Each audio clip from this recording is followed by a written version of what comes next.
BMTC KSRTC ಬಸ್ಗಳ ticket ದರ ಏರಿಕೆ ಫಿಕ್ಸ್. ಸರ್ಕಾರಿ ಬಸ್ಗಳ ದರ ಏರಿಕೆಗೆ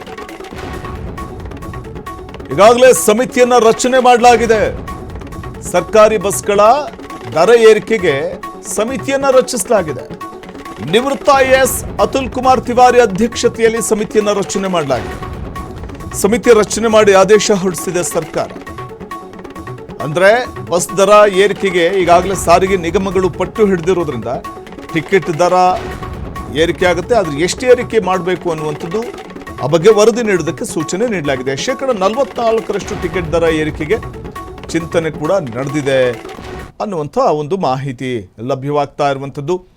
ಸೊ ಟಿಕೆಟ್ ದರ ಎಷ್ಟು ಏರಿಕೆ ಆಗಬಹುದು ಈ ಕುತೂಹಲ ಇದೆ. 44% ಟಿಕೆಟ್ ದರ ಏರಿಕೆಗೆ ಪ್ರಸ್ತಾವನೆಯನ್ನು ಸಲ್ಲಿಸಿರುವಂಥದ್ದು ಬಿಎಂಟಿಸಿ. 33% ಟಿಕೆಟ್ ದರ ಏರಿಕೆಗೆ ಕೆಎಸ್ಆರ್ಟಿಸಿ ಕೂಡ ಪ್ರಸ್ತಾವನೆಯನ್ನು ಸಲ್ಲಿಸಿದೆ. ಇಷ್ಟಾಗ್ಬಿಟ್ರೆ ಮುಗಿದೋಯ್ತು ಪ್ರಯಾಣಿಕರ ಕತೆ. ಎಲ್ಲ ಸಾರಿಗೆ ನಿಗಮಗಳ ಆರ್ಥಿಕ ಪರಿಸ್ಥಿತಿ ನೋಡಿಕೊಂಡು ದರ ಏರಿಕೆ ಮಾಡಿದ್ರೆ ಅದು ಮತ್ತೆ ಪ್ರಯಾಣಿಕರ ಜೇಬಿಗೆ ಕತ್ತರಿನೇ. ಅಂದರೆ ಆದಾಯ ದ್ವಿಗುಣ ಆಗ್ತಾ ಇಲ್ಲ. ಆದರೆ ಒಂದು ಕಡೆ ಅಗತ್ಯ ವಸ್ತುಗಳ ಬೆಲೆ ಏರಿಕೆ ಆಗ್ತಾ ಇದೆ ದೇಶದಲ್ಲಿ, ರಾಜ್ಯದಲ್ಲಿ. ಅದರ ಜೊತೆಗೆ ತೈಲ ಬೆಲೆ ಏರಿಕೆ, ಅದರ ಜೊತೆಗೆ ಈಗ ಇದೊಂದು ಬಾಕಿ ಉಳಿದಿತ್ತು ಬಸ್ ಟಿಕೆಟ್ ದರ. ಹಾಗಾಗಿ ಬಿಎಂಟಿಸಿ ಮತ್ತು ಕೆಎಸ್ಆರ್ಟಿಸಿ ದರ ಏರಿಕೆ ಆಗುವ ಸಾಧ್ಯತೆಗಳು ನಿಚ್ಚಳವಾಗಿದೆ.